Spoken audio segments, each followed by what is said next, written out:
Welcome to my podcast, All Things Agriculture. I'm your host, Eric Carey, and thank you for tuning in. On this podcast, get to know those who work in agriculture on a daily basis. Find out what they do, the challenges and opportunities they face, and what they think the future holds for agriculture. You'll also have a chance to hear what they do for fun when they aren't working hard to feed the world. If you're watching on YouTube, please consider subscribing to my channel and leaving a thumbs up and a comment below. If you prefer the audio version, you can listen for free on Spotify, Google Podcasts, Apple Podcasts, Breaker, Pocket Casts, and Radio Public. And if you'd like to get into contact with me, please email me at allthingsagr@gmail.com. Thank you and enjoy the episode. Hi, welcome back to All Things Agriculture. I'm your host, Eric Carey. Thanks for joining me again. First off, I'd like to just thank everyone who's been really supportive of this channel and podcast. It's been unbelievable, their response from text messages and Facebook messages, and it's really encouraging, and couldn't do it without you. So thank you for watching and for you got a good thing going. Yeah, thanks. So everyone, this is Martin Cornell. So Marty, why don't you take it away and tell us a little about what you do? So I guess a couple different things. So I've got a day job where I'm a tool maker, a machinist. Work for a pretty large company here in central New York, where we basically I work on molds. So we mold plastic parts. They do more than that. They do they're kind of a complete all-around business where you want a part, but maybe it's going to require 5 other parts. So you'll take those 5 parts and assemble it to make one complete part. So they'll mold all those parts and they'll assemble it for you and ship it right to you complete. So that's my day job. So what I do after my day job is part-time farm.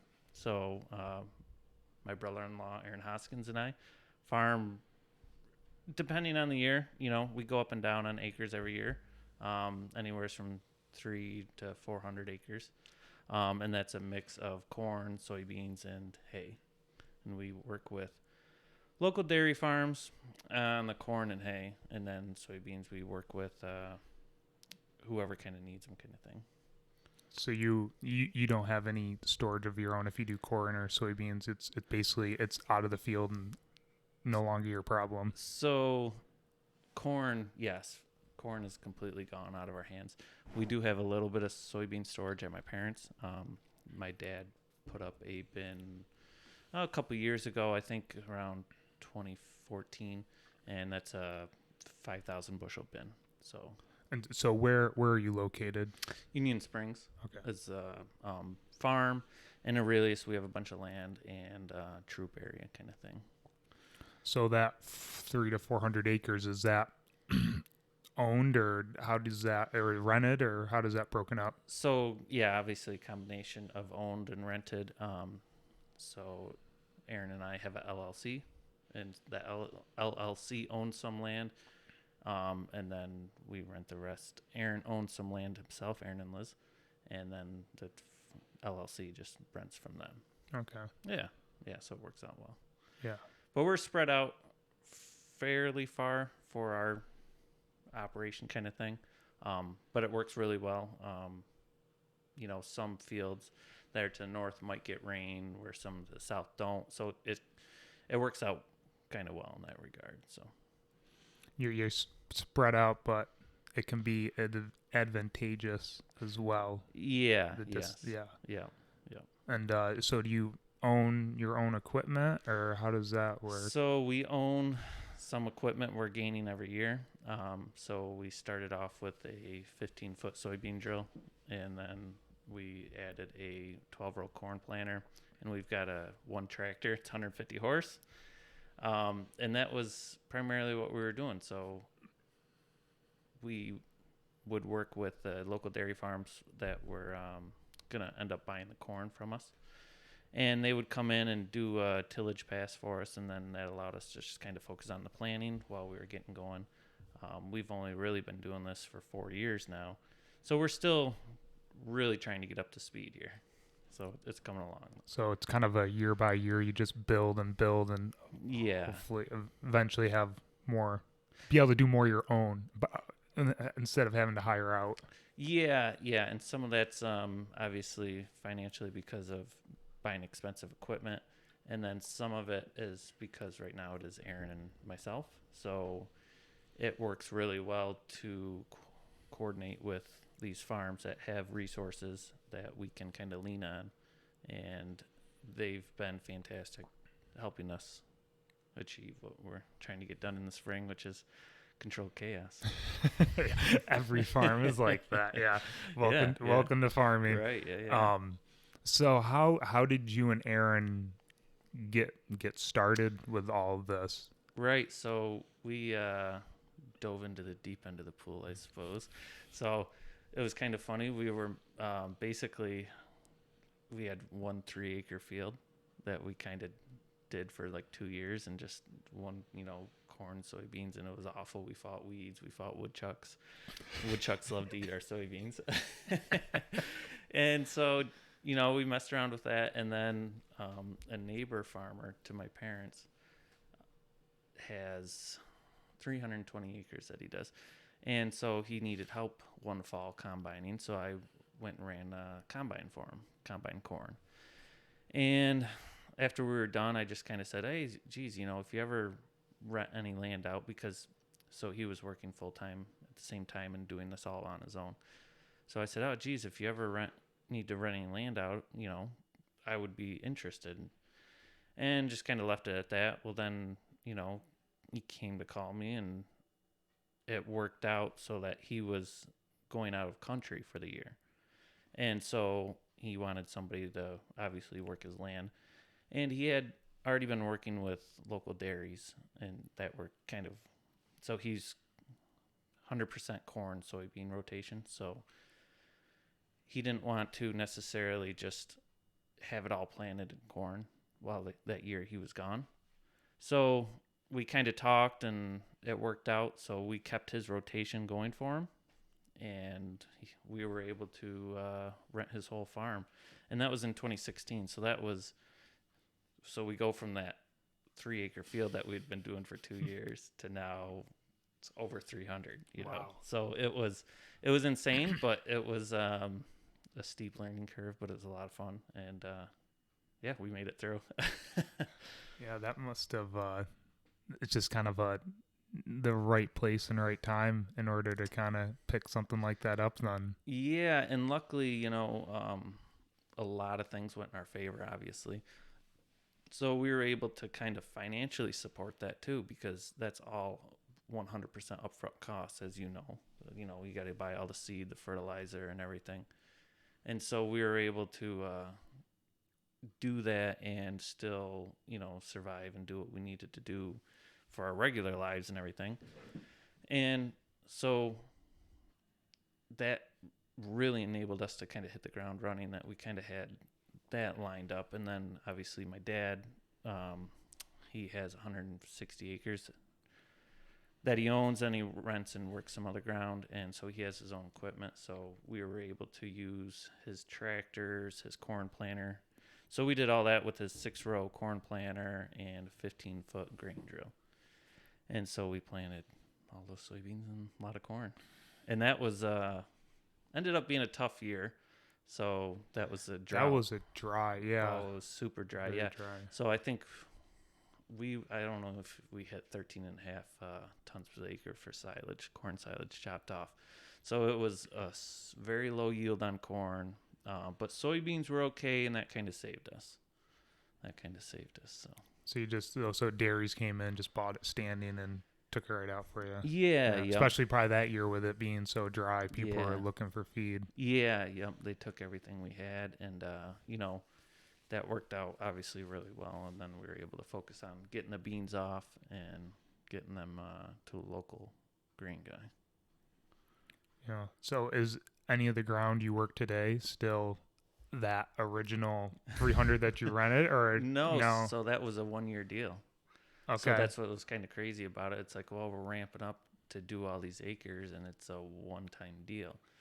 So we did that, and like I say, we made it through and everything. And in the meantime, Aaron had bought some land, and then we were able to find some other people to work with. And so that next year, I think we had 120 acres. So we were down, but it was more manageable. And, we were able to kind of take a step back and be like, okay, this is really how we need to approach it.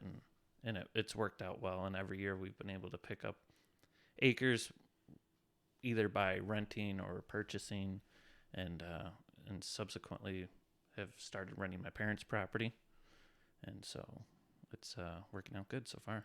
Yeah, I'm sure your dad doesn't mind that in a way, kind of keep the ground working, but he doesn't have to necessarily be out there and Yeah. doing it all himself. So Yep. He likes tinkering with his tractors and doing different things in the shop and looking out and seeing us working. I'm sure it's kind of enjoyable. well, it's a good thing to have someone who can fix that equipment up for you if you need it. Oh, Need it done. 100%. Yeah. Yep. So, I guess what's the you have some? What do you think down the road? Just keep building on, or what's kind of the next thing in line? Are you hoping to? Well, I guess to go back to equipment, we've added some equipment this year. So kind of due to the coronavirus effects, Aaron's main job is a pilot. So he hasn't been flying. So with his time off, we were kind of able to shuffle some priorities, and we ended up in the spring buying a sprayer. It was kind of on our list of things we wanted to do because we knew that was one thing where we're kind of taking a double hit on expenses. So we're paying a little bit more for some of the accessibility to get them to come out and spray, but then also obviously your application rate.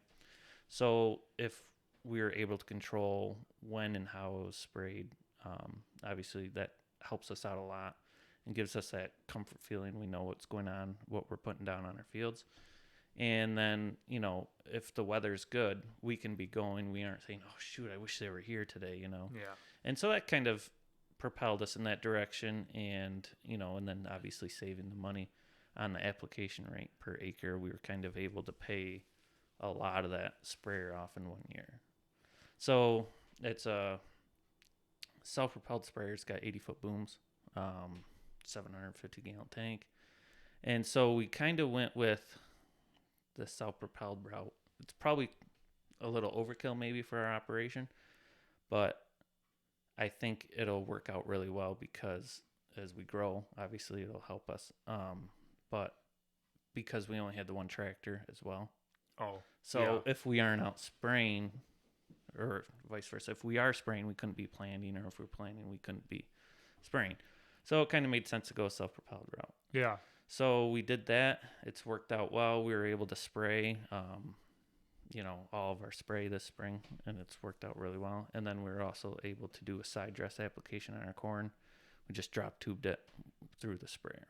So we were kind of able to get a lot of functionality out of the one piece of equipment. And like you said, it's a big enough equipment where you can grow into it, and it'll still, it's not something in 2 years you're going to be swapping in to get double the size.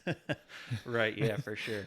I mean, this was definitely a new experience for both of us, and it's been eye-opening, as far as what we can do and what we can accomplish, and it's been great. It's really helped us, I think. So do you have to get an applicator's license? So for spray, yes. Yep. So did you? Aaron. Aaron got it? Yeah.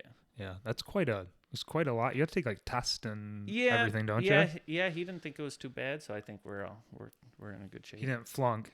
I don't know. You cheated. Yeah. Just joking, Aaron. You would never do that. Right. So, but yeah, and then being able to drop to side dress our corn was nice too. Kind of put us back in the driver's seat, gave us more control. Yeah. Yeah, the convenience of not having to wait for someone. Right, yeah. Thing. And, that's probably the been the hardest part starting out. And you know, it's obviously great relying on other people because they can bring things to the table for you, but it also at the same time, you know, there's limitations to everything, and one of the limitations is sometimes you're waiting. You know, and the weather might be perfect or the corn might be at the perfect stage, and it's like, oh, I just wish, you know, but it's like, you know, sometimes you just gotta be patient, and everything works out in the end, anyways. But yeah. Do you think there'd ever be an opportunity for you guys to do application for someone else? like some custom work, Yeah, maybe. yeah, Um, Possibly, yeah, possibly. It depends. So I mean, you know, it worked out well this year with Aaron being off and having time. In the future, it's just going to be time constraint probably, but you know, it'll be that same kind of thing. Our stuff will take priority, yeah. and you know, we have done some custom stuff. We did some custom corn planting for a farm. We did, I think it was around 60 acres one year. They were at capacity. It was, I think it was 2019. It was a wet spring. And so they were focusing on stuff we had actually finished. So they're like, you know, if you're available, we'd take you. So we were, and we kind of knocked that out. And I think it worked out well. And, you know, so again, it's just cooperation between everybody and helping when they need it, and versus, you know, when they help us when we need it. So that's nice. I know we've had conversations before, you and I, about, you know, on our farm we use a lot of strip till, GPS, no till. Is that something you're possibly looking at down the road, or what? Yeah, so that's one upgrade we did this year is we did put GPS on our tractor and auto steer. So that's going to help us obviously in the planting aspect of things. And we do all no-till, or excuse me, not no-till, but oh boy, I'm drawing a blank here. Tillage? Yeah, it's all tillage, but minimal tillage basically. Okay. So it's just real quick one pass over all of our corn and bean ground, and it works out really well. It kind of helps, you know, it gets the air to the ground and everything, gets it drying out. But kind of one of the bigger benefits is on the soybean ground, we aren't doing a real deep tillage. So in the fall, if it's a little wet or ground conditions aren't just perfect, the combine seems to hold up better because we don't have that deep tillage pass. Yeah, that's... So it's nicer combining. Yeah, keeping some of that structure in that soil. Yeah. Yep. So that's working good. Yeah, and as far as the strip till goes, it's definitely intriguing and something, you know, we're gonna pursue, I think. You know, it's just getting all the pieces in place. You know, doing the GPS and the tractor was kind of the first thing, and you know, I think we could probably potentially find a piece of equipment, strip till equipment, to try out this next spring, and we'll go from there. I know we are going to try no-tilling some soybeans and different things. So we've got a couple different things in the works. But yeah, anytime we can kind of limit our tillage input costs, that's kind of what we're going for. Yeah, just fuel alone and everything. It's expensive. Yeah. Destroying that organic matter. Yeah. So you know, the old that. Yeah, not washing it all wash away in a big monsoon is pretty heartbreaking when you see it all just going down, you know, down a hillside. Going to the neighbor's field. Yeah. Yep. Yeah, so we don't have any tillage equipment at the moment. So what we do is, again, the dairy farms that we work with, that we sell crops to, the one comes in and primarily has been doing all of our tillage, so a turbo till pass. So I think there's 30 or 35 foot wide turbo till. They come in and, gosh, they just knock stuff out. It's amazing, and it looks beautiful when they're done, you know. They do such a great job. And kind of the crazy part is that they work just crazy hours. And so they'll come in and knock out a ton of acres in the middle of the night, and then that next day we can go out and start planting. And, you know, they really go above and beyond to help us get things in the ground. Yeah. Do they give you, well, not give you, but do they apply any manure for you? Yeah, so we work with, right now we're working with two different dairy farms, and it's based on location of the fields. So one farm does come and they're able to actually pump directly from their farm, and they drag line it on. And the one farm, we did have them do some acreage in the past, but in the more recent years we just haven't. It's been kind of again a waiting game for the manure and then time to dry. So by that time it's like we're kind of itching to go, so we just put some dry fertilizer down and go. But obviously manure is always nice to get down.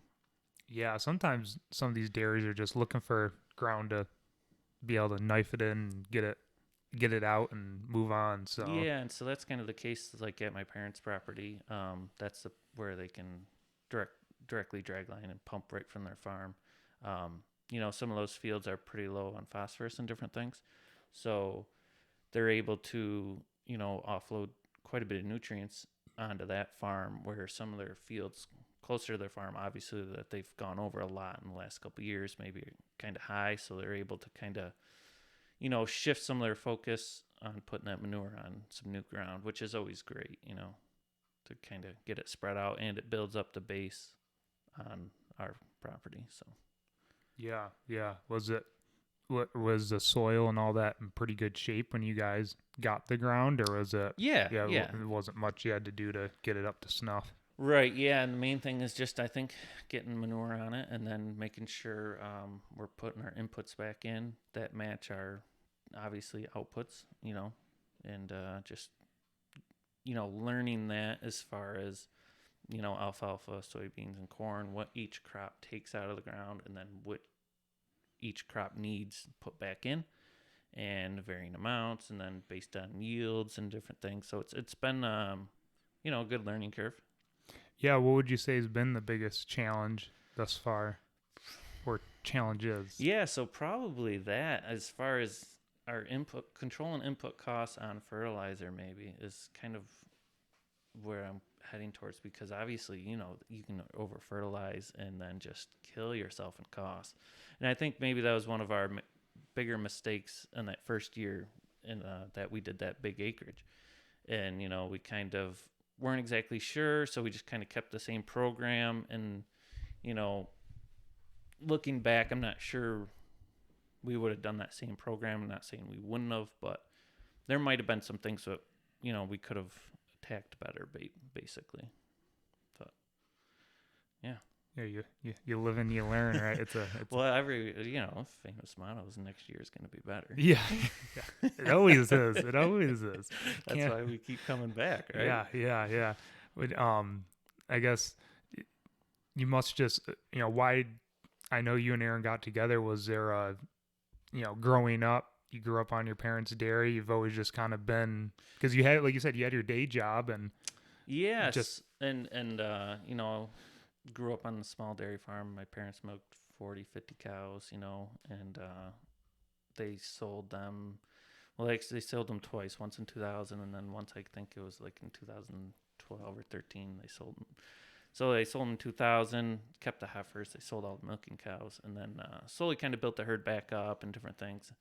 And then they sold them again, but sold everything, heifers included. So the barn was empty for like 2 years, I think, which was kind of crazy, You go into this barn, it's full of animals and life and craziness, and then you go in and it's empty, and it's like, wow, this is different, And it was a lot to get used to, but and then my dad started cropping it, and then working with the local dairies, and built up some really good relationships with a lot of people, and it's worked out well for him and everything.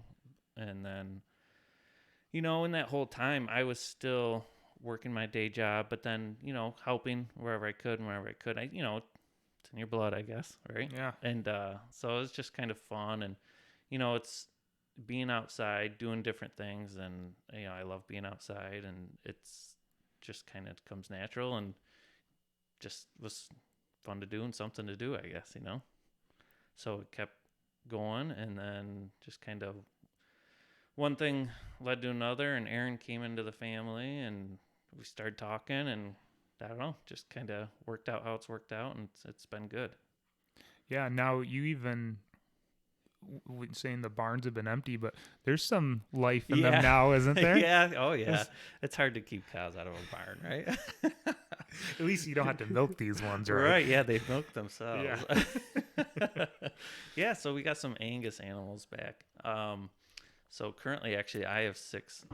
Chrissy and I have 6 Angus in there, and then my dad's got 3 or 4, and then he's actually got some Holstein calves from you in the barn. He's got 5 of them. He's raising. He got them this summer, and they're coming along good. And then he's gonna raise them up, and then he'll work out a deal with the local dairy farm that's taking the crops off the ground. So it's kind of nice. He grows up some replacements for them. It's a nice little package deal, you know. Yeah, yeah. So yeah, there's animals back in the barn, but there was a brief couple Hiatus. years stint. Yeah. Yeah, you got to have something. Yeah. Oh yeah. Keeps the barn warm. Yeah, it does keep the barn warm. Yeah. Yeah, because actually, you know, they're Angus and they love being outside, but they're in the barn now, so they'll be until April-ish, you know. And, So do you raise them and sell the meat, or do you slaughter some yourself? What do you usually try to do with them? Yeah, so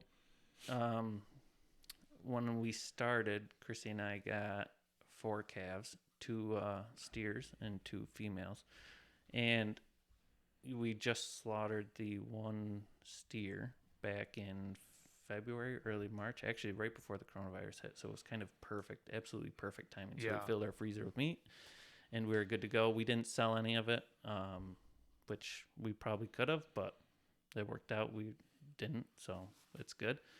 And there was one other steer that we just sent to market. He was a runt when he was born, and we just kind of, I don't know, he was a Holstein runt, so we just sent him and cashed out on that one. But the heifers, you know, grew up. They've had calves, and now we've got 2 sets of calves out of them. And and we did end up buying 1 calf from Chrissy's sister. Her and her husband have 2 kids, and they show cattle. So they had a female cross, and they showed it in 4-H. So at the end of their showing season, we bought it from them. And so that animal's in the barn. So yeah, and we actually just bred her last month. Okay. Yeah. So hopefully next fall we'll have 4 calves running around. So it should be fun.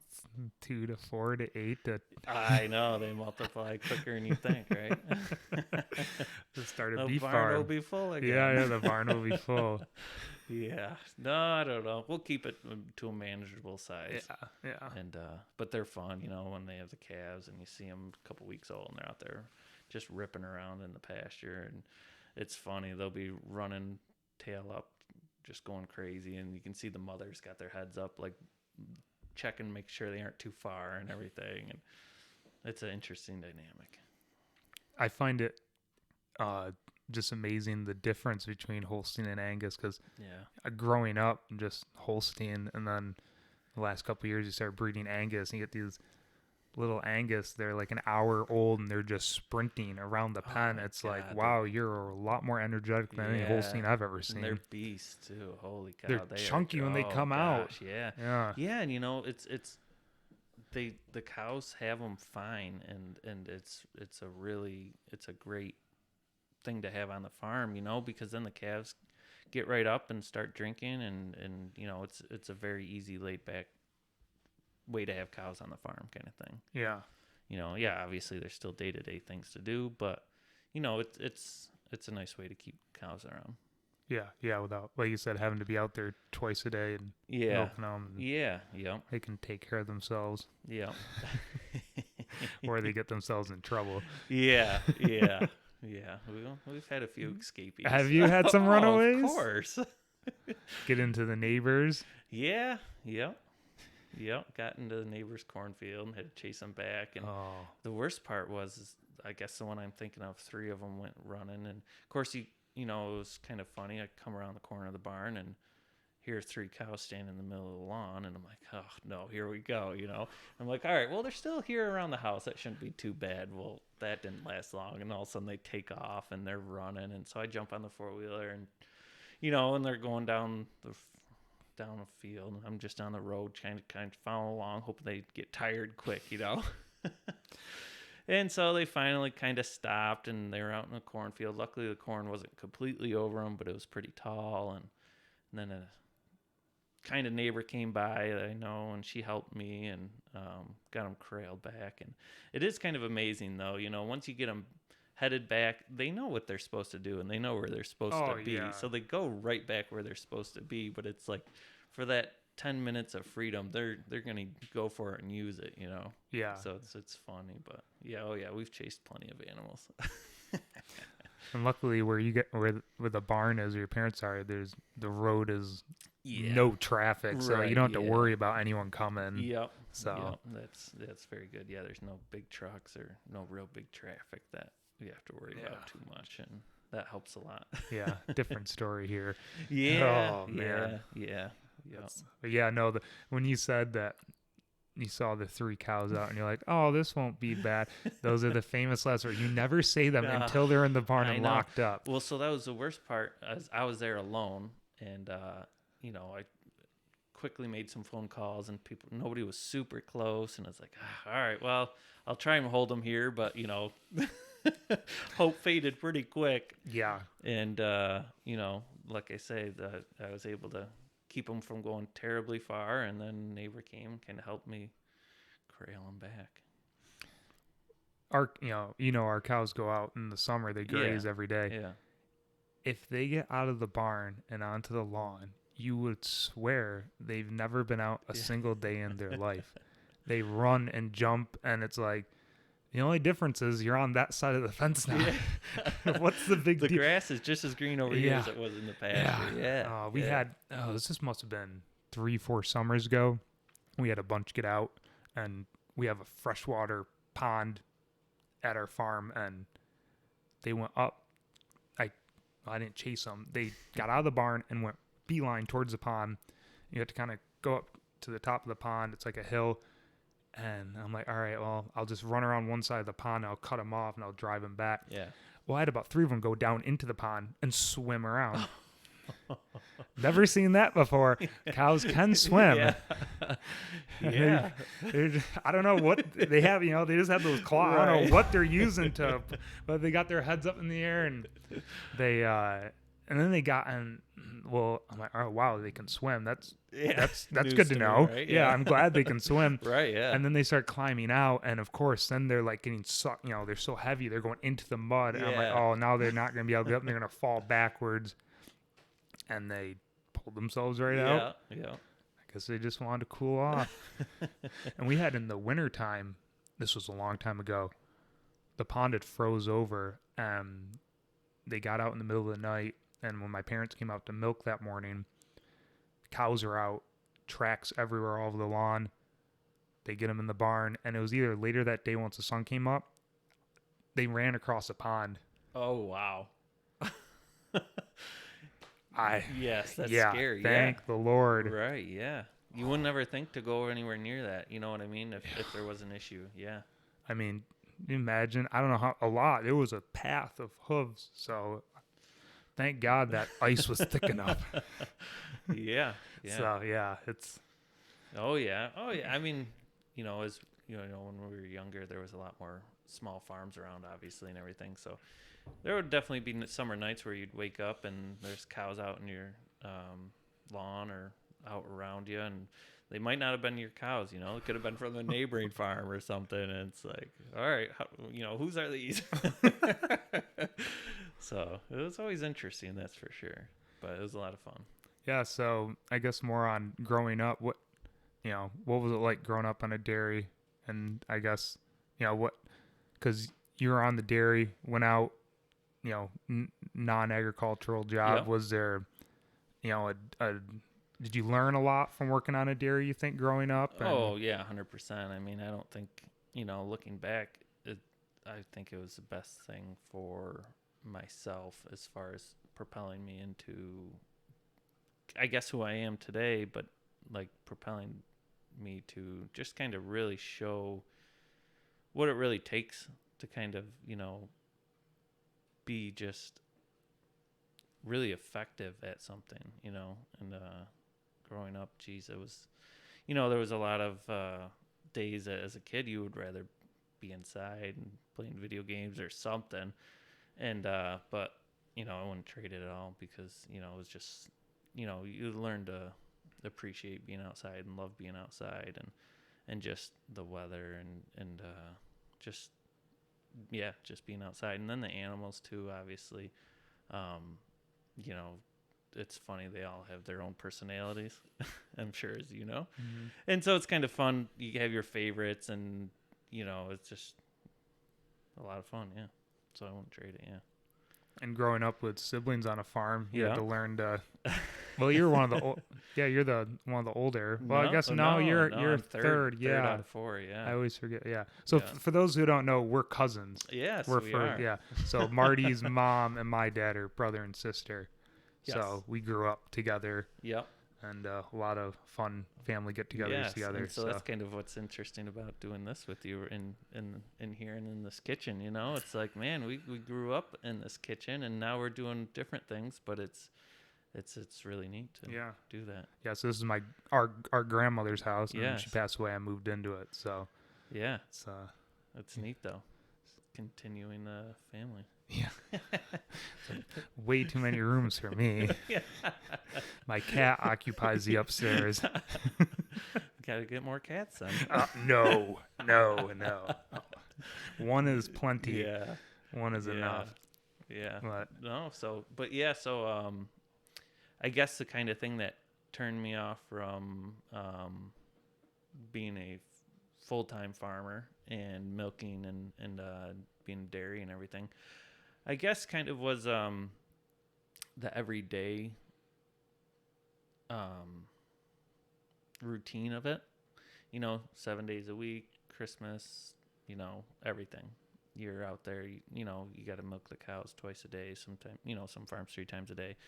And so I think that kind of turned me off. And then, as much as I love being outdoors, the fighting of the weather kind of turned me off to an extent too, because I'm, the funny thing about farming, I think, especially dairy, is you would think winter would be a slow time, but it just seems like the cold days, you're just fighting everything so bad. Everything's froze up, everything's just, nothing wants to start, and it just was a lot of pain in the butt. But so I think that's maybe what turned me towards doing something different for a day job. But actually, so my older brother Brian, which I'm sure a lot of people know, is an electrician. He was in electrician's class in BOCES, and so we went there. So I was 8th or 9th grade, and so we went there for the BOCES open house and see what he was working on and different things. And so we toured it and went around the different classrooms, and I knew a couple of them that going on and stuff. But then we kind of came across the machining welding class, so metalworking. And boy, I don't know, it just something clicked, and I thought that was awesome, and I wanted to do it, and I ended up going to BOCES for that, and then I ended up going to Alfred State for machining for 2 years, and then got out and started working at a local mold building company. So we actually built the plastic injection molds. So basically take a chunk of steel and cut it whatever shape you need to. So basically you're cutting out the plastic part shape. So let's say you want to mold a bottle. So then you got to cut like that half round out of a piece of steel so that you can inject plastic in to then form that shape, right? So I started working there, learning a lot, and the nice thing about that was the variety. So there was a ton of variety, and I loved that because you weren't doing the same thing every day, and it was a lot of different challenging things all the time, and that was kind of kept pushing myself and made me progress, which was just it was a nice way to go through it and learn and stuff. So I did that for a couple years, actually decided I wanted some more schooling. So I went back to school for like 3D design, CAD modeling. So programs like SolidWorks, Pro Engineer. So went back and did that for 2 years, got an associate's degree there. And then actually went back and to the same place and kept working and changed positions obviously a little bit. And so I was more into the design things and computer side of things. And but again, the nice thing was that I was able to do that computer work, but then I was also able to go back out on the manufacturing floor and build and work and build what I had just designed, which was awesome. You know, Yeah. I really liked that because I was so involved and so ingrained because I was actually in there designing the stuff and integral part of getting this thing worked out on the computer before it ever gets out, steel gets cut. So it was kind of nice. It came, I was completely involved from start to finish, and it was nice. I enjoyed that. Is that pretty, I don't know if you say rare, but is that typically not how it works? Like the designer passes it off and he only finds out if he needs a redesign. He doesn't actually go on and assist. Yeah, I would say yes. It was kind of a unique situation. So there was myself and my boss was the other designer. And he would come out and help on the floor, but he was the main designer, and I was kind of like I was still doing a lot of design, but he was like full time. But that also allowed me to do both and juggle kind of all those tasks. And I liked it because if I designed something and then out on the floor something wasn't right, it was like, okay, well, that was a lesson learned, and the next time, I kind of knew better. So the mistakes were maybe more in my face because I was actually out there working through them, kind of thing, I guess. So for me personally, it was great. I enjoyed that aspect of it. Yeah, for sure.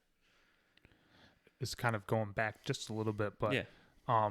the whole going to BOCES for young people, high school. Do Yeah. you think it's a good, a great, I always thought it's a great path to go if you aren't a huge, don't want to go to college, but you want to learn a skill. Yeah. So I would promote it even if you wanted to go to college. So let's say, electrician's class is great, small engines, heavy equipment, there's computer classes.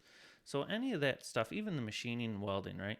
So any of that stuff is a life skill you're going to take with you for the rest of your life. So if you want to know how to wire up an outlet, if you want to know how to wire up a ceiling fan or change a light, or if you want to know how to weld something, machine something, if you want to know how to work on heavy equipment, repair, even just understanding electrical, understanding heavy equipment repair, understanding computer programs and different things. And carpentry was another big one. So if, to do something simple carpentry, all those skills that you would learn, obviously you're going to have the rest of your life. And I think you can tell, and like, it's so hard to find people that you can have come into your house and do that type of stuff for you. So if you can do some of that maybe easier stuff, that's super beneficial. So I would promote that wholeheartedly, whether you're going to college or not. I think those are life skills that are irreplaceable.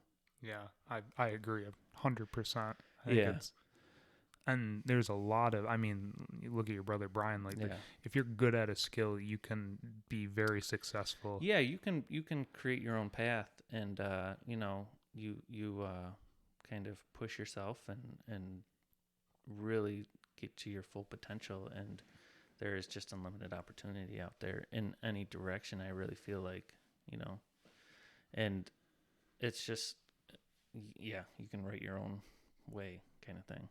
It's life skills, but if you're really good at them, yeah, take full advantage of it.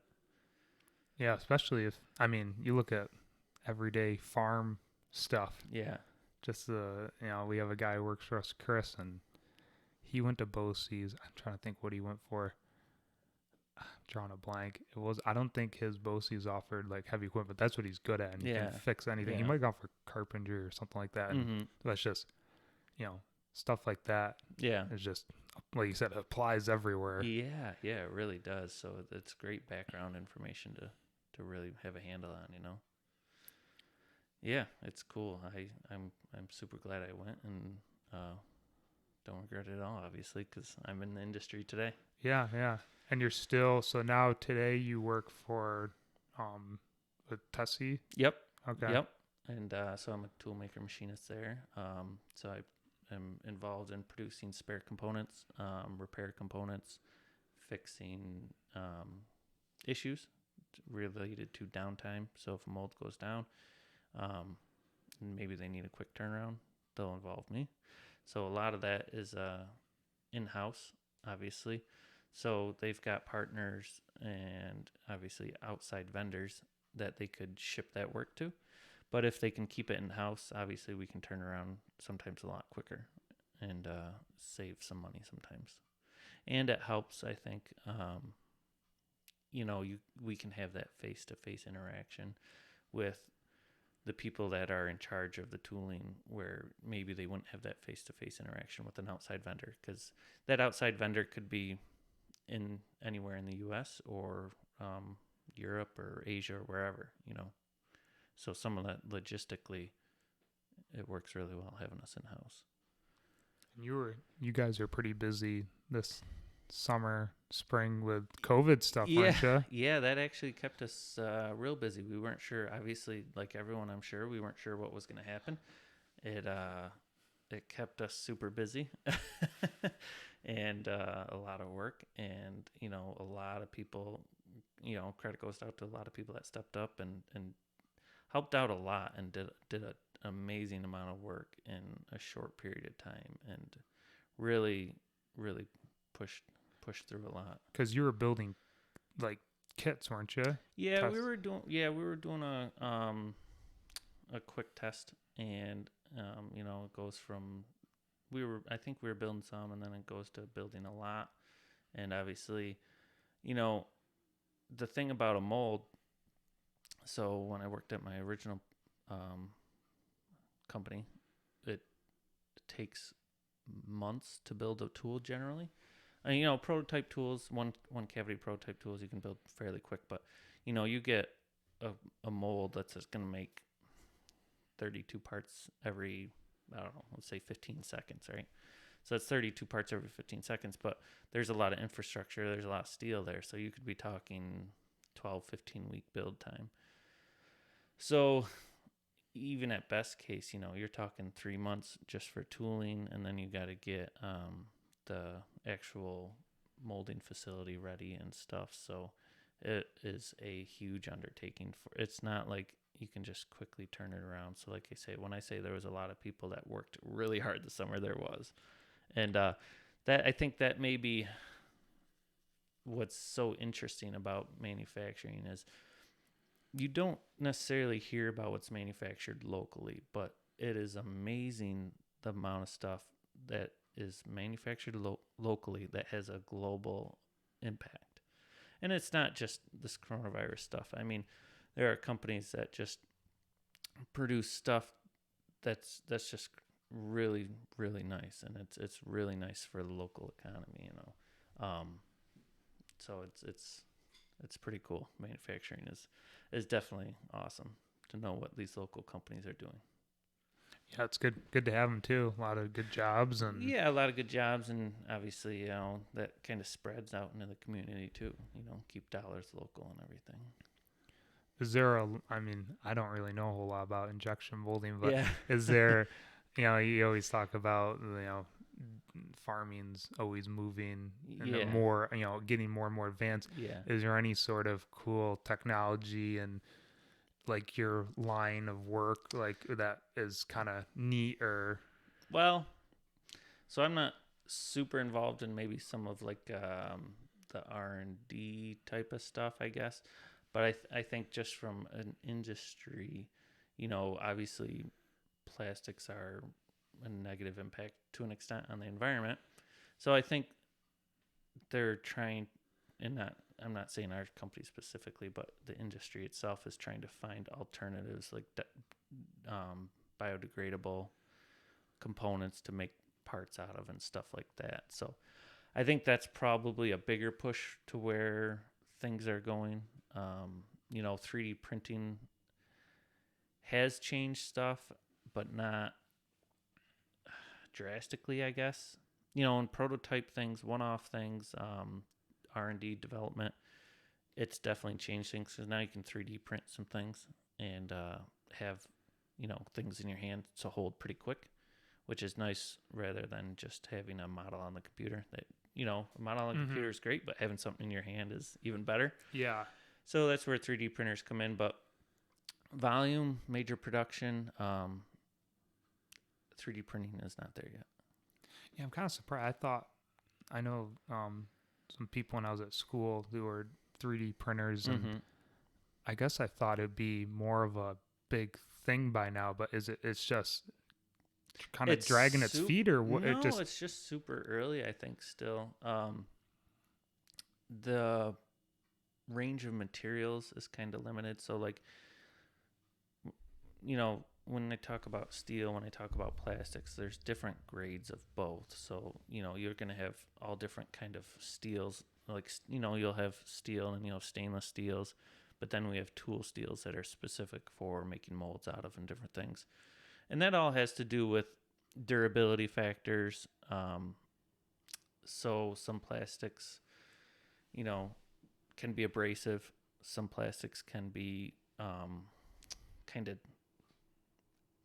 toxic in a way to the steel, can corrode the steel. And so depending on the different plastics, you might make different steels to it for longevity reasons to build the mold out of. Okay.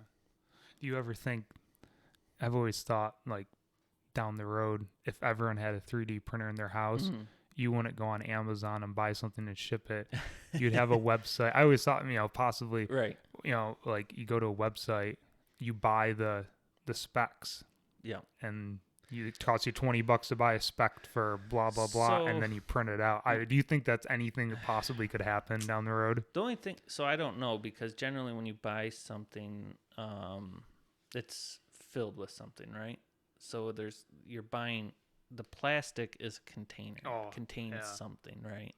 So I think that's going to be kind of the thing, you know what I mean? You're never going to, I suppose, so a perfect example, I have a good buddy that 3D printed some parts for me, and he needed a part for something, a washing machine or something. And it was like a little gear thing. So he just designed it, and printed it. And he said he had to go through a couple iterations, but it worked out. And, that's part of the fun of it too, if I made, because to that point, you could make something better than original equipment, right? So it's like, this broke, but if I did this and this and this, that would make it better, and it shouldn't break now. So that's kind of the cool part of the 3D printing, is you can improve on a design and maybe get more longevity or something out of it, So there are definitely applications. 3D printing's cool, but production-wise, it's not there yet. Okay. But, it's early still. So yeah, like anything else, wait 10 years and it'll be a different story. Yeah, we'll talk again in 10 years, right? See where we're at. Yeah. If this is going 10 years from now, then if I'm still doing it here in the kitchen, I'll have a lot of interviews. Yeah, you'll be on episode, I don't know how many. Yeah, I'll be catching up to. Well, no, I'll be at where Joe Rogan is now, right? Yeah, jeepers. But yeah. So I guess this is kind of changing gears a little bit. If you were to, this question I try to ask everyone that I've had on so far, but it's kind of different because you have like a day job. Yeah. But if you didn't have, let's say, no agriculture, upbringing, and you weren't doing what you're doing, what do you think you would like to just, what would be a fun, cool thing that, like, man, that would... So, I guess I would say something possibly financially, like stocks, something like that. Since high school, I've kind of enjoyed looking into that, researching that, and different things. So probably something in that line, I guess. I do dabble a little bit when I feel brave, but Yeah. you know, yeah, I do like that. Like I say, doing the research, looking at the different companies. I always find it fascinating that stocks. It just seems like each company they behave so differently, and their product obviously dictates a lot of things, but also management, and there's so many factors that kind of play into it, and each makes each one unique. So that, I guess, that's kind of interesting, and I suppose to an extent I'm doing it now, but through marketing our soybeans. So kind of constantly looking at bean prices and futures and different things like that on that, and I've definitely got some things to learn still as far as setting up contracts and different things like that with our local grain buyer.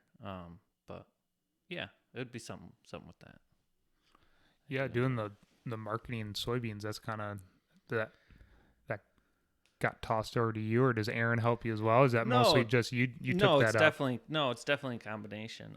He does a lot, and he is great about digging into stuff too. So it works out really well, and it makes it a little bit easier because we have Dumont Grain right there. Mm-hmm. So we pretty much just send all of our beans there, and he's been very good helping us out. So That's a massive. Yeah. yeah, and it's getting bigger every year, which Massive. just helps all the hopefully going to help all the local soybean and corn grain farms around, and boost prices up because he's going to be crushing and grinding so much. So Yeah, it's unreal, that place. you'll if you get Brian on here, you'll get a full in-depth Yeah, account of that place. he basically from electrical standpoint, he did how much of that wired up. I mean, not just himself, but he was oversaw. Oh yeah. Unreal. Yeah. Unreal. He Yeah. should send me pictures, and I'll try to put like on the YouTube feed. I could probably show pictures of the stuff he did. It's unreal. Yeah.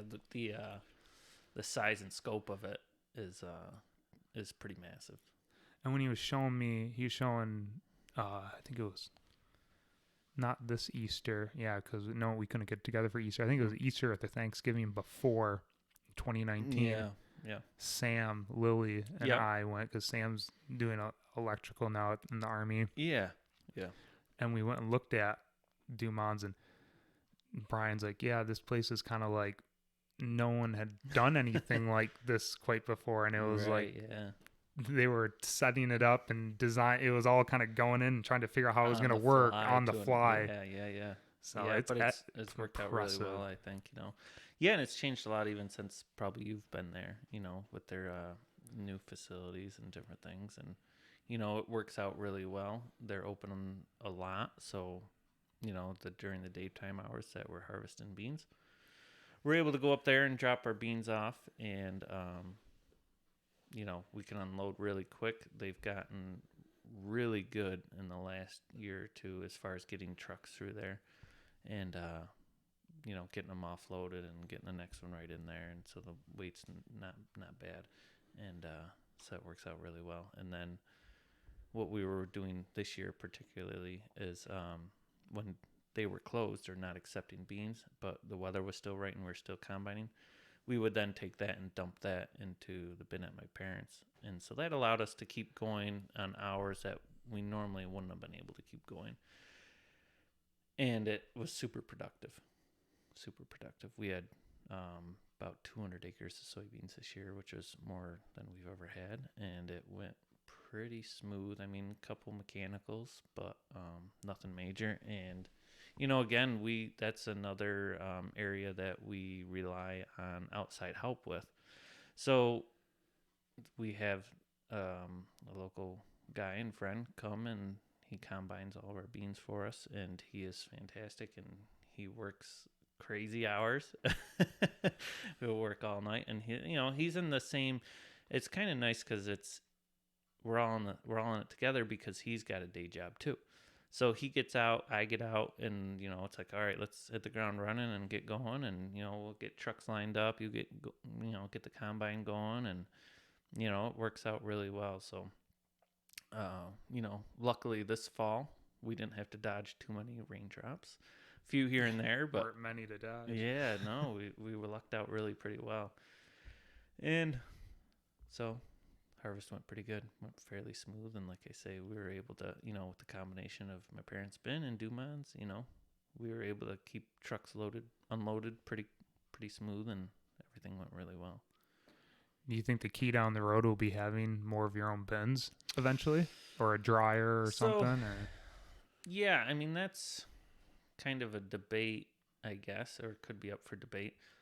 So the nice thing about taking the beans right to Dumans is that then they're delivered.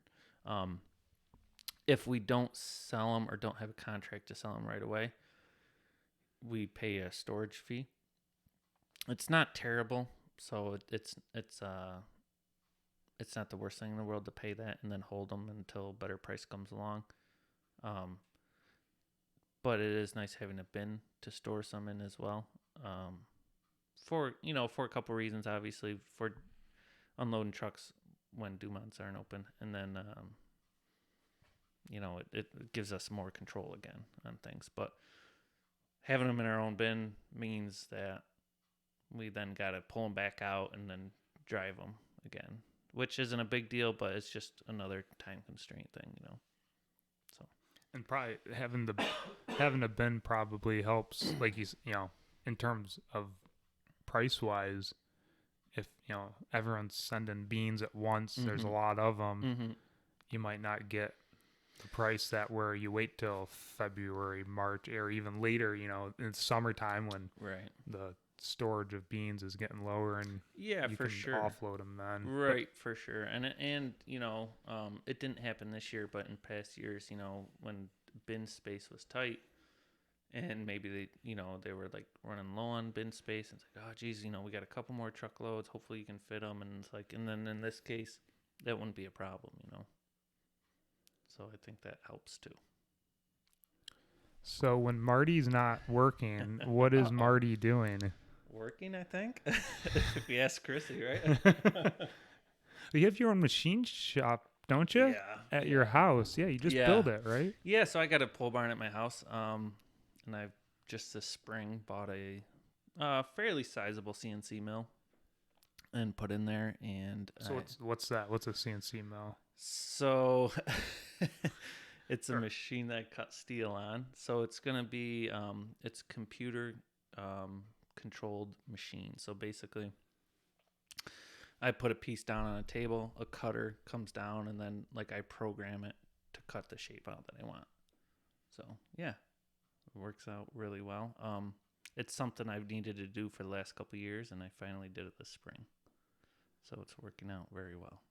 You're just doing stuff on the side, or is that your own fun, or what have you been doing with that? Or you cannot or can't say? No, I can say. No, it's both.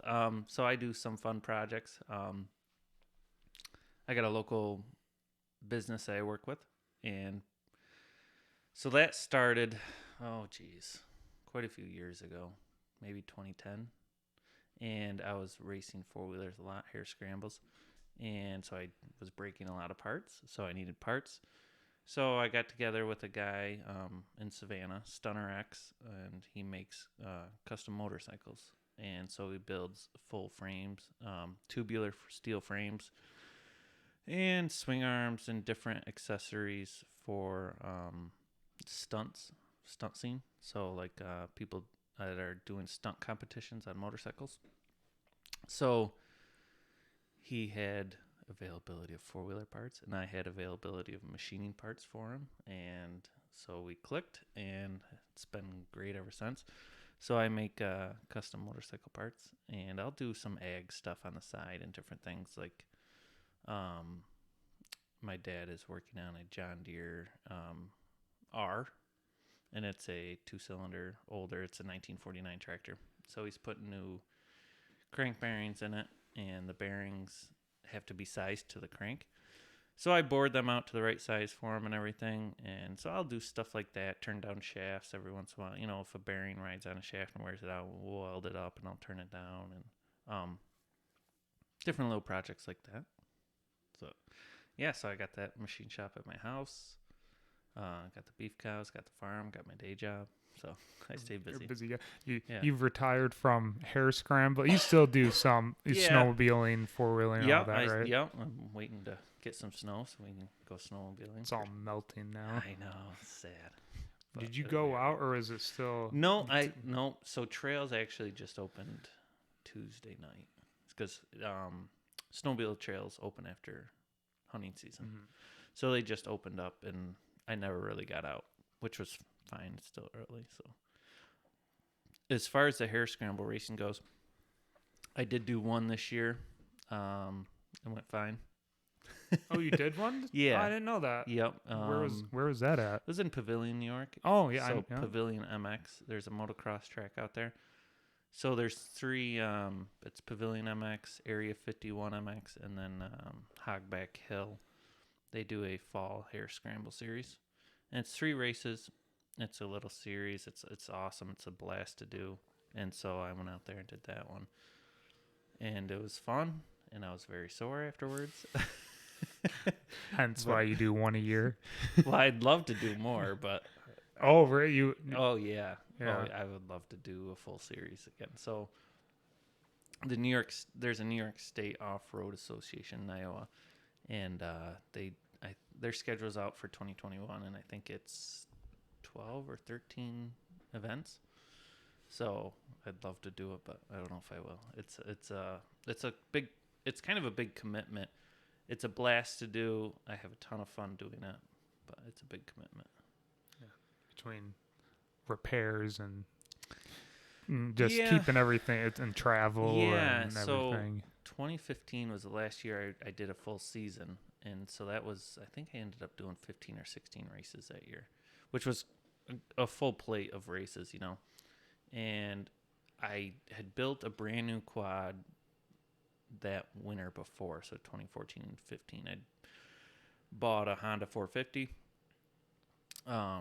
ripped it down bare frame, built, gusseted it, did everything I needed to do to make it withstand the torture races, and built it back up and had a fresh, brand new, basically race purpose quad built, and it did me very well, and it held together really well. So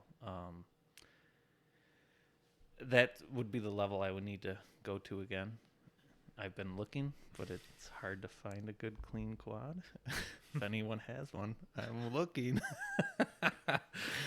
So yeah, he message you on Facebook, right? Yeah. Martin Cornell on Facebook.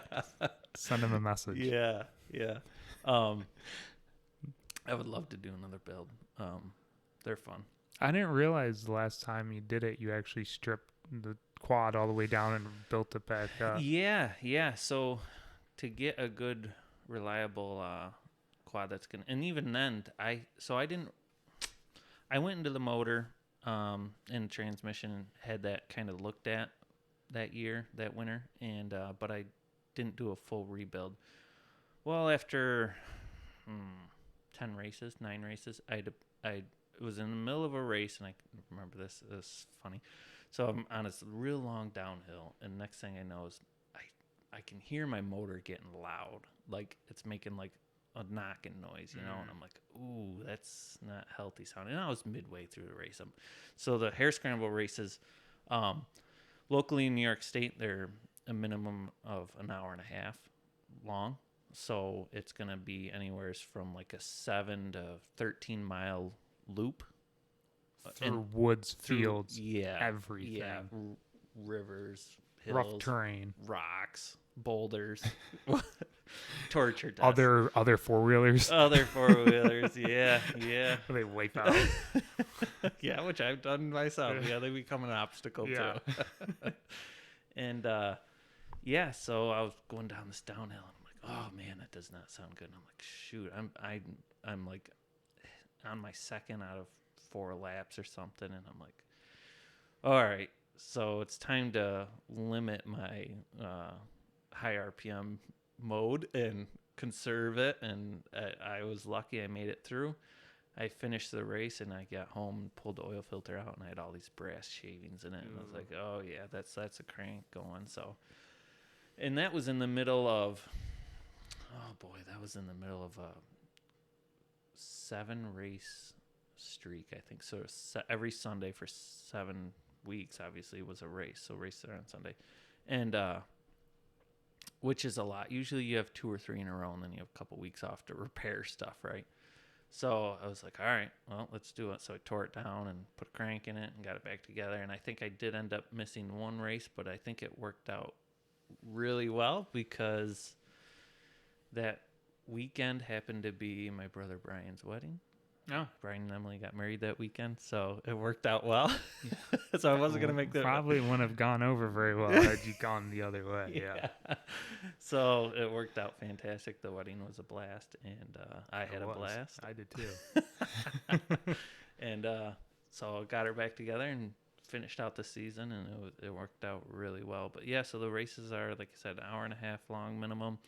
I've been out there a lot longer. But it is a torture test and it's a lot of fun. So at the end of the season, though, I mean, you're just junk. Quad's junk. I mean, it's beat, but it's fun to do. Yeah. All for a wooden plaque. Hang it on the wall. Yeah. They don't give you a tall trophy? Yeah. So that's if you're doing which in 2015 I was doing it for points, right? Okay. So points racing. So I was trying to win my class I was in. So yeah, at the end of the year I ended up finishing second in class, and I think I was 13th overall, was out of, I don't know, 180, 200. Wow. Yeah, so I had a pretty good year, and it was a lot of fun. It was a blast. Yeah, I remember you used to have, there was a hare scramble right here in Cortland, and Yeah, we would go over too. Yeah, they still have one in Cortland. It's in a little bit different location, but yeah, they still have them. In Moravia, there's a really nice one in Moravia, Twisted Fence XC it's called. And I love that place. I love the dirt. The terrain there is fantastic. It's a lot of fun. I didn't race it this year, though. Last year.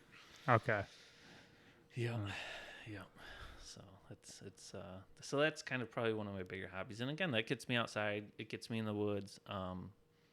Snowmobiling gets me outside and gets me some fresh air, I guess. And I enjoy all that. And it's always, it's kind of with your job of building and rebuilding. It's the same theme, even through, it just shows you how much you love doing that.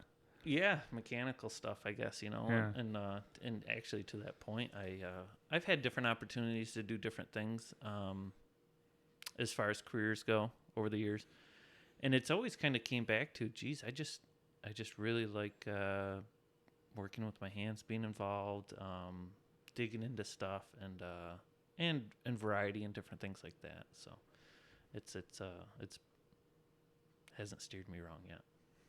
I think I know where you get that from, though. Oh, yeah? Uh-oh. Your dad. Yeah.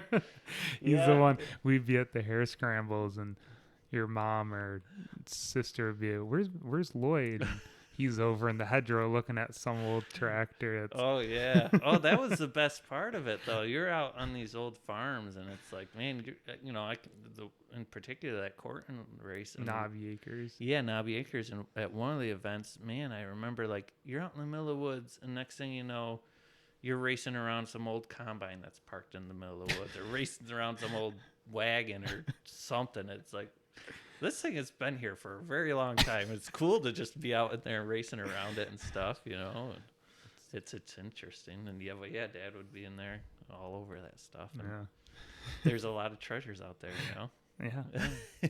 Yeah. Yeah. But some of the farms, you were racing around in between everything. You'd go through old barns. They would divert you through, and you're going through pastures, so you're throwing cow manure everywhere. Dodge the cows. Yeah. Yep. They, and surprisingly, as loud and obnoxious as four-wheelers and dirt bikes and everything are, cows were cool. They were good with it. You'd be racing right alongside them, and they'd be in the pasture. The only thing separating you was a fence and maybe 15, 20 feet, and they don't care. They're hanging out, grazing, and doing their thing. Used to it. Yeah, I guess so. Yeah. Yeah. It's kind of like at home, we're doing a lot of construction projects with our manure system, and Yeah. the amount of noise and bang, bang, Yeah.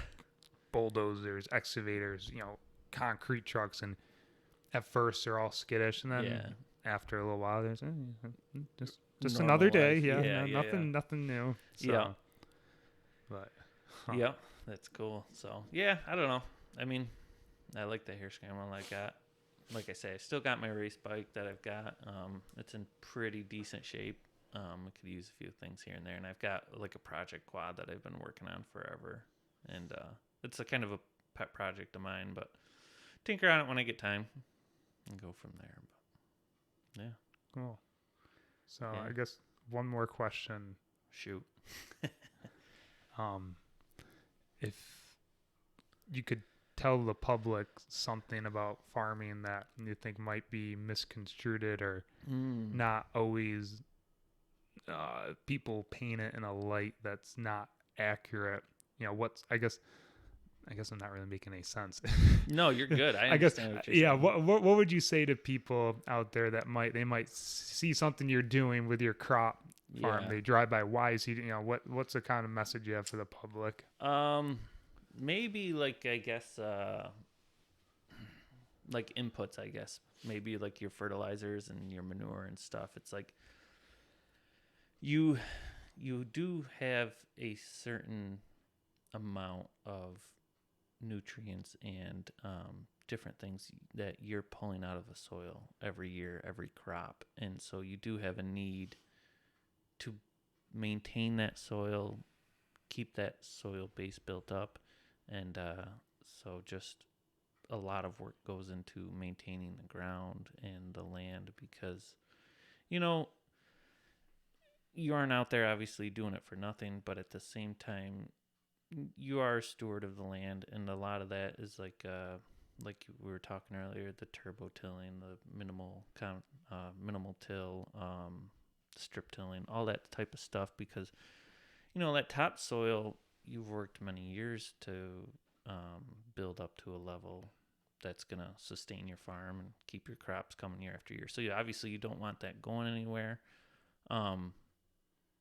So I think some practices like that are really kind of coming to the forefront over the last maybe 10 or 15 years that weren't there. So like, getting away from the moldboard plowing where you're completely turning over the ground 6-8 inches deep, real deep chisel plowing and stuff like that.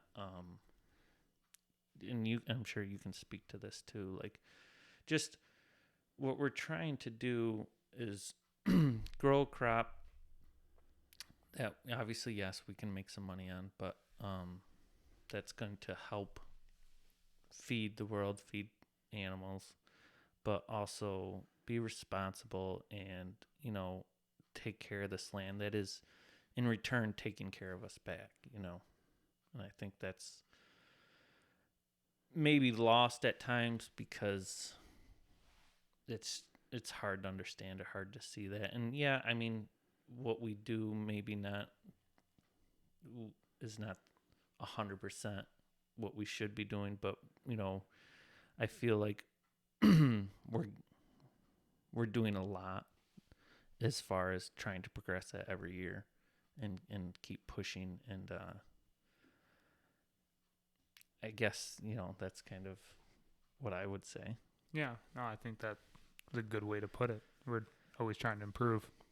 Yeah, because that does mean so much to us. And you those, when the rivers are muddy or whatever, it's like, there goes all the soil, and that's the last thing you want to see is that leaving your farm.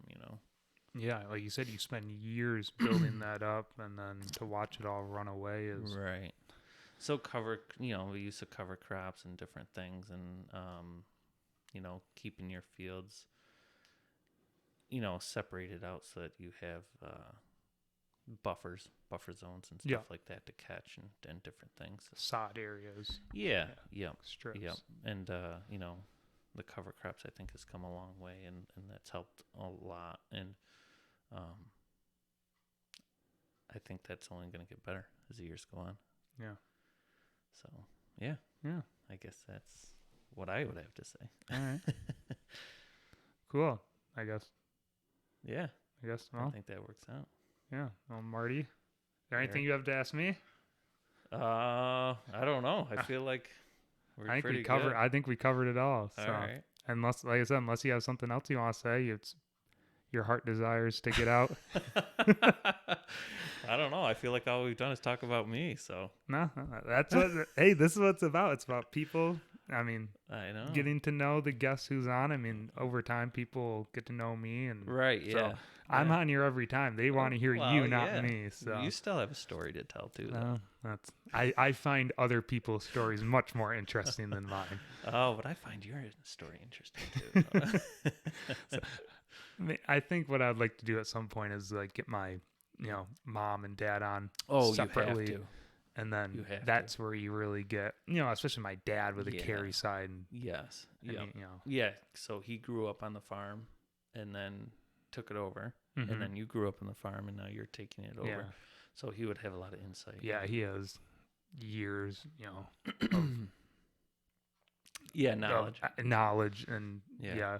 that I might know, like in terms of history, he just Yeah. knows the history way better than I do. You know, Yeah. what'd been cool is if grandma who lived here was still alive, because I mean, when she Yeah. died, she was 90, but she could remember. Oh She my would tell me goodness, stories yeah. from the 40s and 50s, and it Yeah, was like it happened yeah. yesterday. It was Yeah. unreal. Yeah, it's super interesting for sure. So, but Yeah, so I do have one question that Yeah. now that sparks it up. So in this format, are you going to keep it to keeping guests coming on, or are you going to do any kind of videos like spring planting or hay harvesting or anything like that? Do you think you would expand to anything like that eventually? I mean, the only thing with that I think is it's super time consuming, and you're, I'm sure, a busy guy. yeah. I think like my dad's asked me like, oh, maybe you should try and do a farm tour video, which I could. I think there are other maybe avenues a little bit here and there. Yeah, you could do an equipment tour, a barn tour, an animal tour, or something like that. Yeah, or even if like someone I'm having on has a video of their own farm doing stuff, and Right, yeah. But I like this the best. This Yeah. is fun. This is a lot of fun. Like Yeah. filming and doing tours, that's fun, but Yeah. it's like I really enjoy doing the The one-on-one. interaction for sure. So, but yeah, I might expand it. I'll see what happens. Like you said, it's easy to do this now in the winter because it's not like we have to be out there till 9, 10 at Right, night yeah. doing crops. So Right, for sure. it's a little bit easier, but Yeah, I guess for we'll sure. see where it goes. Yeah, I mean, we take pictures along the way of certain things, and Liz and Aaron are great about making like a scrapbook for every year, and they'll include pictures and stuff like that. But it's kind of easy because you're out there on the tractor, you stop out for a bathroom break or something, you snap a couple pictures, or like perfect example was this fall we did some custom work. We helped Spruce Haven do some merge hay. So it was one night, it was beautiful down in Aurora. We're merging hay, and it's like, all right, I'm gonna step out, sunset, beautiful picture. Awesome. It came out awesome. It's just some things like that. You stop and take a moment to enjoy and stuff like that. So yeah. Yeah. No.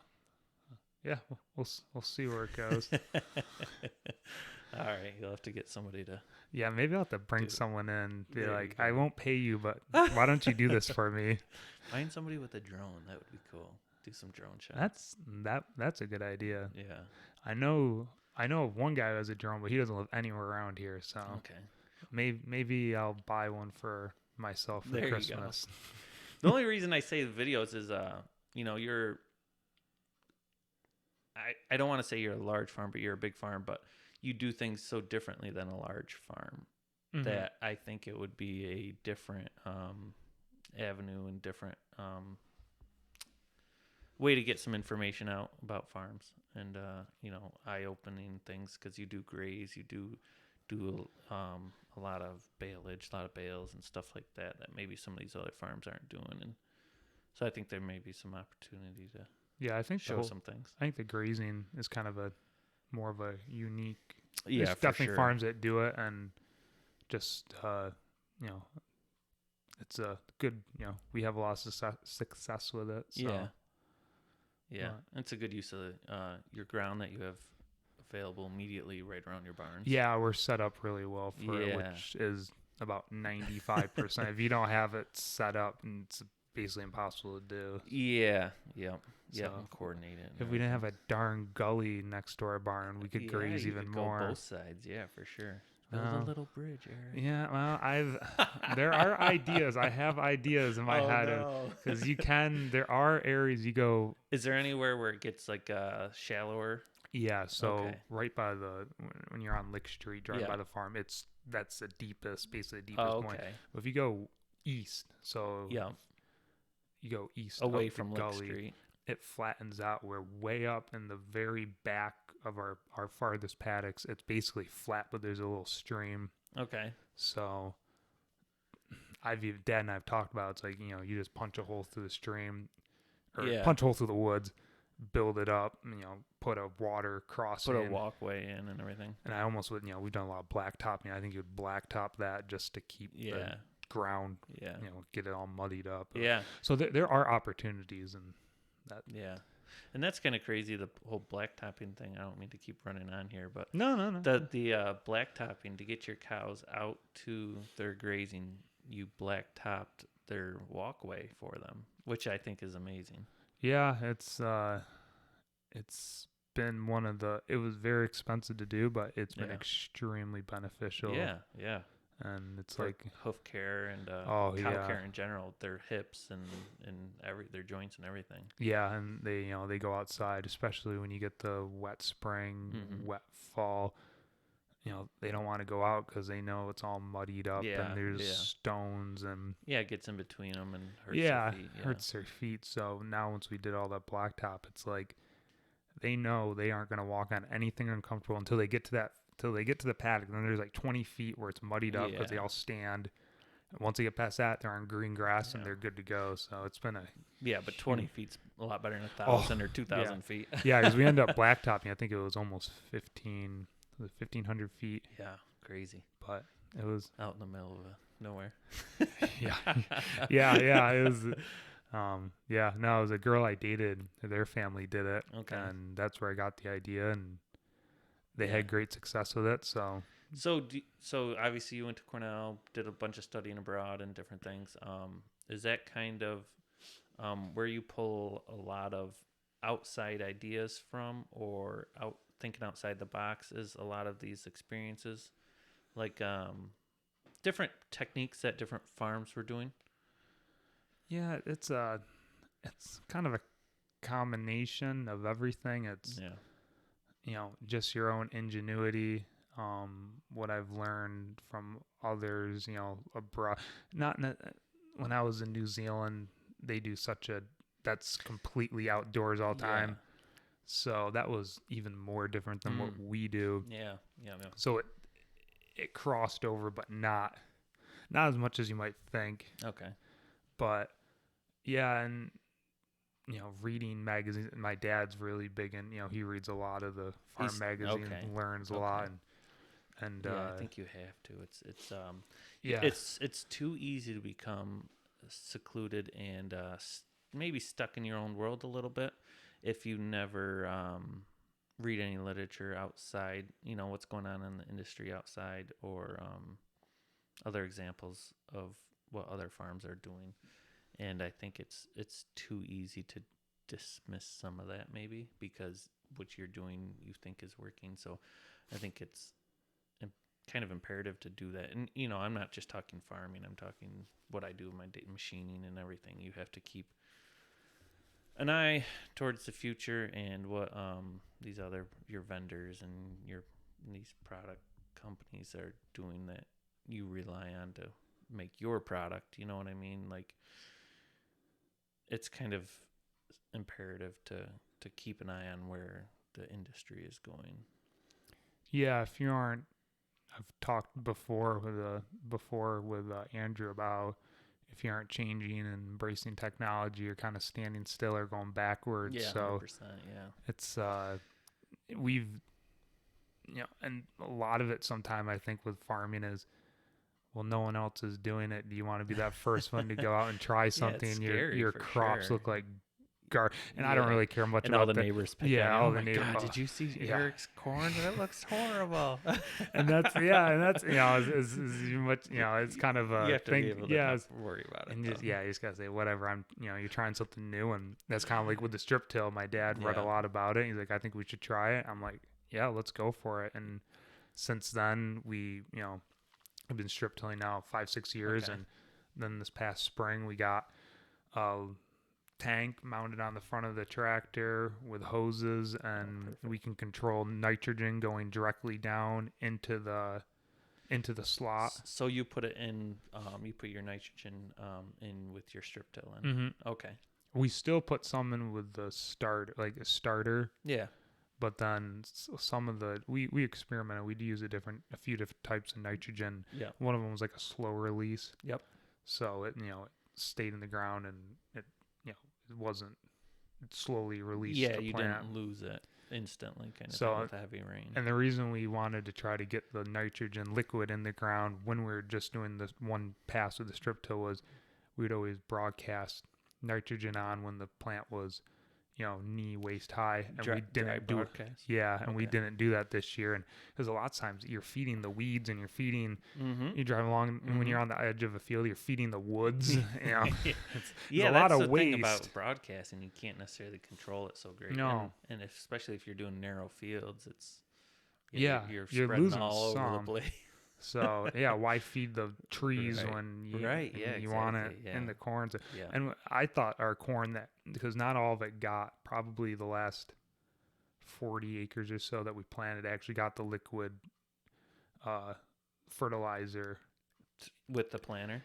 with the strip till, Okay. because we had issues with the GPS and the computer running the pump to pump the fertilizer to the base of the strip till to put it in the strip. Yeah. And so it took like a week for them to figure it out. Well, by that time that week came and went and they got it fixed, we were only down to like last 30 acres. Yeah. But I thought that corn turned out really well. Yeah, So yeah. I think we're really looking forward to being able to do 100% this That's coming awesome. spring. So Yeah, that's awesome. but, Yeah, no, that's cool. so Always progressing and upgrading. yeah, like you Got said, to. you got to. Yeah. So Yep, and it keeps things interesting, keeps you involved and invigorated to an extent. it keeps it fun. Yeah. Like you said, when it's monotonous and it's the same thing day in and day out, it's fun when you have a little change or you try something new, and it's keeps it. Yeah, so big thing we did, I guess, this year is we tried an off-brand, I guess I would say, corn seed, right? Super cheap. God, I think it was like $100 a bag, right, for this corn seed, and Which is cheap. yeah. Normally we're $192, $220-ish a bag in there, depending on company and variety and different things. So around $100 a bag, and God, it turned out really well. It was funny. We were like, we're gonna try this seed, but we're gonna put it on a backfield you don't necessarily see and put it on a side road and stuff. We aren't sure if this is gonna even grow. And then it turned out awesome. And so we did a bunch of tests with it, and we actually sent a sample out and had it analyzed for digestibility and everything, and it came back right with all of our other varieties. And so it was good stuff. So we're gonna double down and plant even more this year, and see what happens. Yeah. Hopefully it grows this year too. Yeah. Maybe you won't get the good batch this year. Well, that's a chance you take, I suppose. Hopefully not. Yeah. Huh. Yeah. So that was probably our science experiment. I mean, it's always fun to do that. You kind of want to limit it to an extent because you don't want to get too many projects going on, and try too much and have a lot of variability. if you got a program that works, you stick with that, and then you're always tweaking every year, whether it's inputs or spray program, or your seed, and but don't do drastic changes, I guess. Yeah, kind of walk your way. Don't flip the whole farm and say we're gonna do every acre this way, because right, yeah, it might not turn out the way you hope. And so we were close to putting some wheat in this fall, and we never did, and which is fine. We haven't grown wheat, and we haven't dabbled in it, so we don't know. But I think in future years we are going to try some. Even this fall, we might try and put some in, and see what we can do with that. Yeah. So, I guess future plans are yet to be made, right? Yeah. To an extent, but yeah. So, all right. Well, Marty, thanks for coming on. I've had a lot of fun. Man, this is a blast. Yeah, definitely. I'll be back next week. You can come and watch. Yeah, all right. I'll be an audience. Yeah. You have to be quiet, though. I'll behave. Or I'll lock you out, or I'll kick you out. I will. I don't want to join the other people that have been banished. Yeah. There's a reason I locked the door. Yeah, for sure.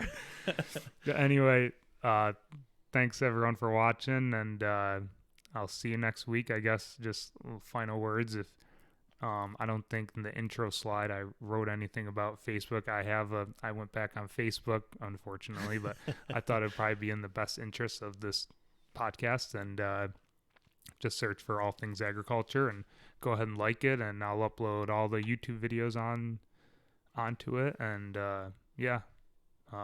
thanks for watching. I'll see you next week.